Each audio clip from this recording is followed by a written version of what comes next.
Welcome to Giant Ability TV.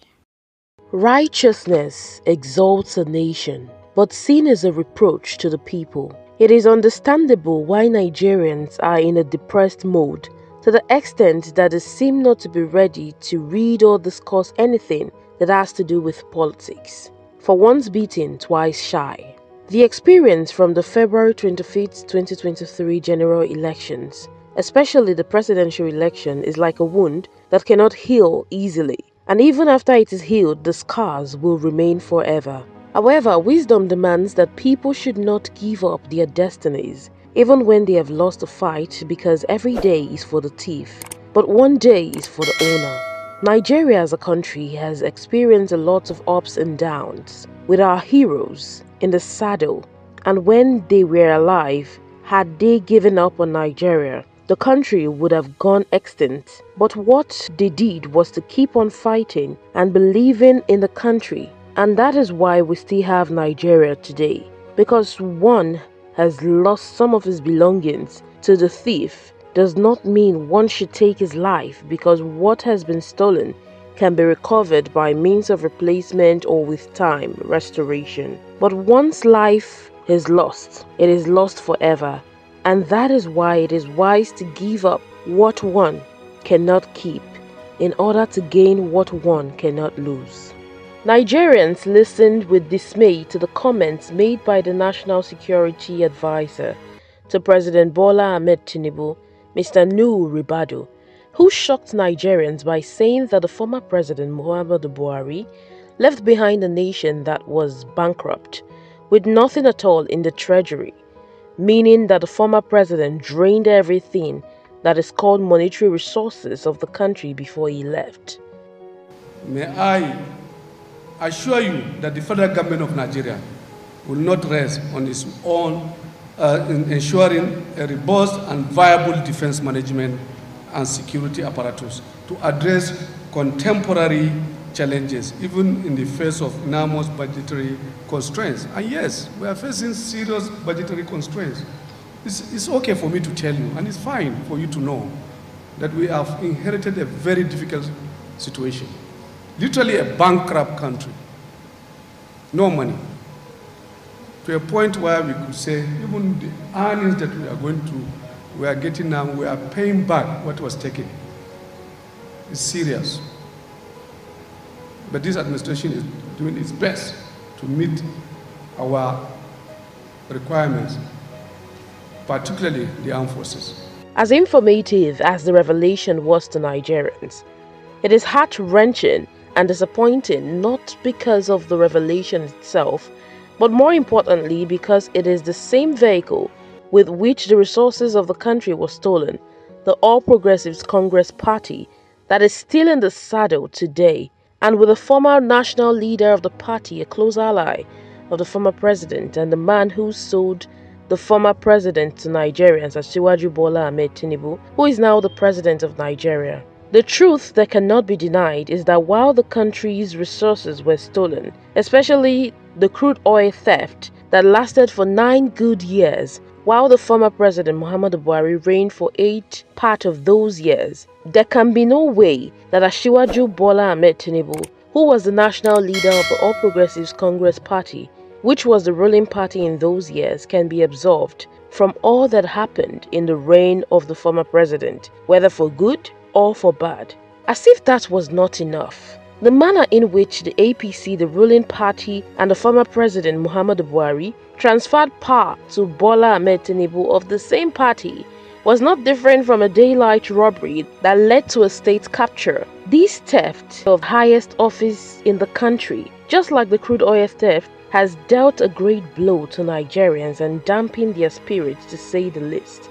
If time is not taken, and if things are allowed to continue the way it is today in Nigeria, where both the legislative arm of government as well as the judicial arm have been hijacked by the executive, what we will have in a short time will only be a shadow of democracy in Nigeria. This situation, I believe, prompted the former president Olusegun Obasanjo to suggest that a new form of democracy, which he christened Afro-democracy, should be invented because of the failure of the liberal democracy that is a copy and paste type of government, borrowed from the United States of America, in trying to proffer solutions to the bastardized democracy that Nigeria is currently practicing. And the 2022 Electoral Act, which is considered as the best so far in the country. The INEC Senate Committee, in conjunction with YAGA Africa, introduced the Citizens Town Hall meeting, with its debut held on 28 November 2023 in Abuja, where several civil society organizations were in attendance and where papers were presented and suggestions made towards the kind of reforms expected to be made in order to rekindle the fire that has been dead in our electoral processes and democracy as a system of government. As exhilarating as the meeting was, most Nigerians are of the opinion that it amounts to chasing a shadow because they believe that the people in authority are not oblivious of what the problems are regarding our electoral process, as the only problem lies only with the implementation and doing the right thing.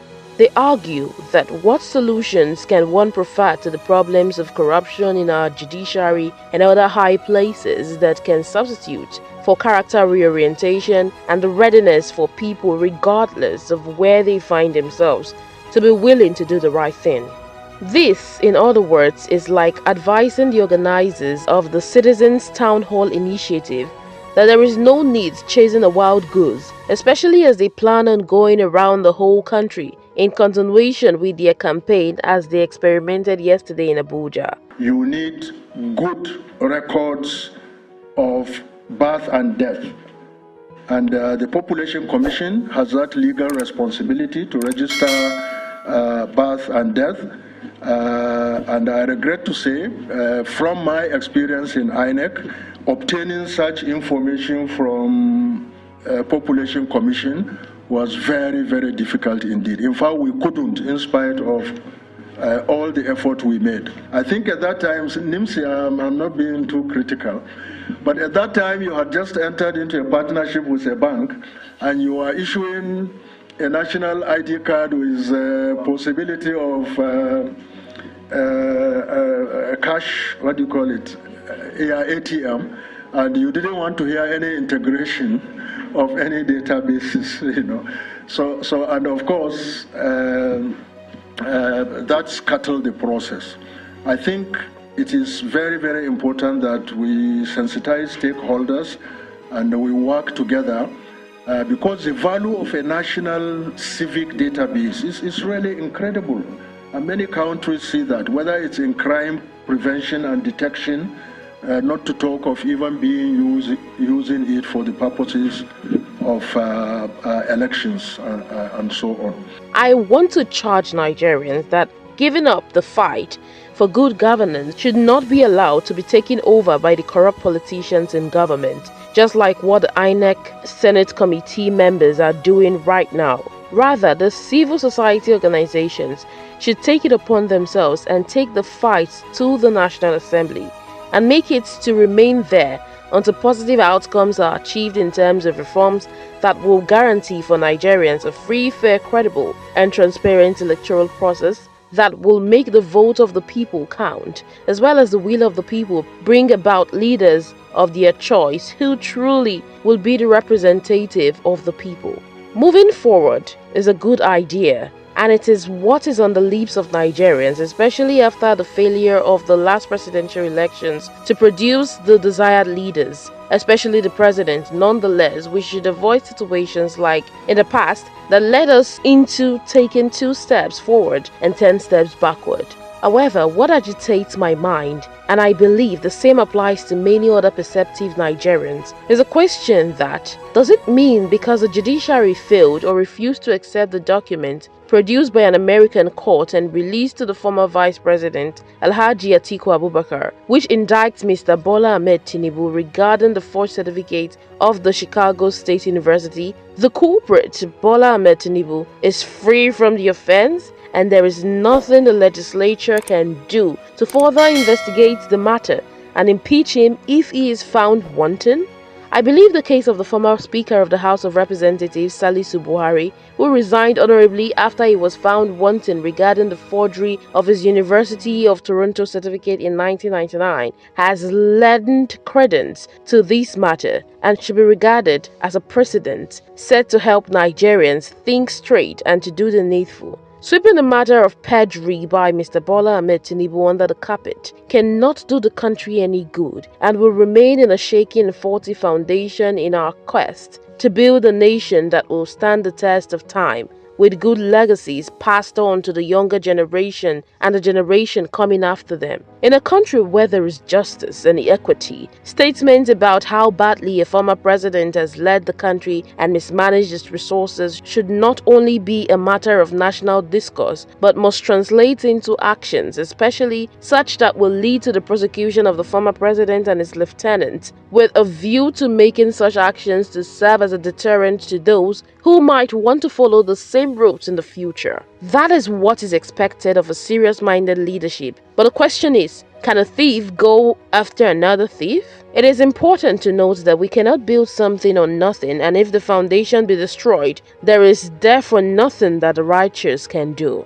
There is no point deceiving Nigerians again after what they have suffered in the hands of both the Independent National Electoral Commission (INEC), under the watch of its leader, Professor Mahmood Yakubu, who brainwashed them, and President Bola Ahmed Tinubu, who defrauded them under the obedience of the so-called leaders, is complete. They are not qualified to punish any act of disobedience, for only the deep can call to the deep.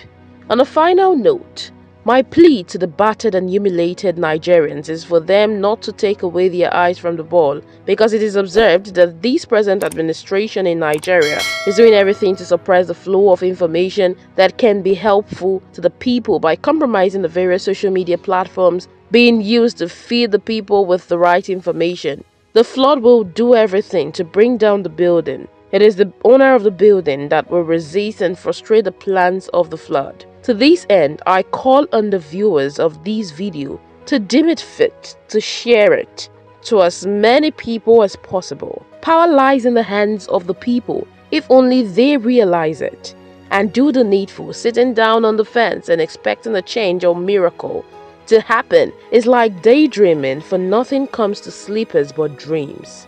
Fellow Nigerians, it is good to be entertained by music and gossips, but knowledge is power. As long as we are not tired of feeding you with the right information, it is important also that you reciprocate by sharing videos like this, for you are blessed to be a blessing. Don't give up the fight, for he who fights and runs away lives to fight another day. Quitters never win, and winners never quit. God bless Nigeria. Thank you for watching.